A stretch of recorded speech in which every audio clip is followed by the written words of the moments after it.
Inner man's moment. Faithful people share their faith. Some men brought to him a paralyzed man, lying on a mat. When Jesus saw their faith, he said to the man, "Take heart, son, your sins are forgiven." Matthew 9 verse 2 NIV. If you've accepted God's gift of salvation by grace, you've received the best gift ever offered to anyone. But have you shared that gift with others since you became a Christian? Faithful people share their faith. Today's verse comes from the story in Matthew 9 about a man who was sick and paralyzed.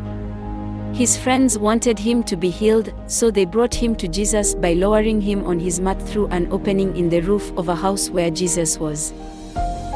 Notice Matthew 9 verse 2 says, "When Jesus saw their faith." It was not the paralyzed man's faith that led to the healing, it was the faith of his friends. When Jesus saw that these friends cared enough to bring their paralyzed friend, he said, "Those guys have great faith. They're not just asking, they expect me to heal their friend," and he did.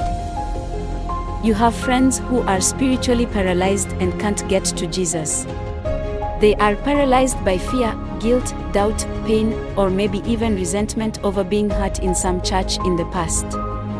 They are paralyzed, and they can't get to Jesus on their own.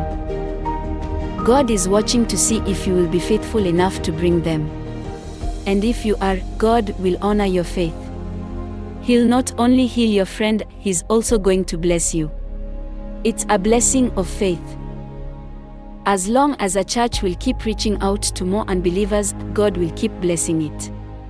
The moment a church's members say their church doesn't need to grow anymore, they're saying they don't care about the world, an attitude that's inconsistent with God's priorities. But as long as we keep bringing spiritually paralyzed people to Jesus, God will bless our churches and our lives. Don't you want to be a part of that? Talk on it. Did someone else's faith play a part in how you came to Jesus for salvation? Share your story with someone today so they can be encouraged. What does it mean to have a blessing of faith?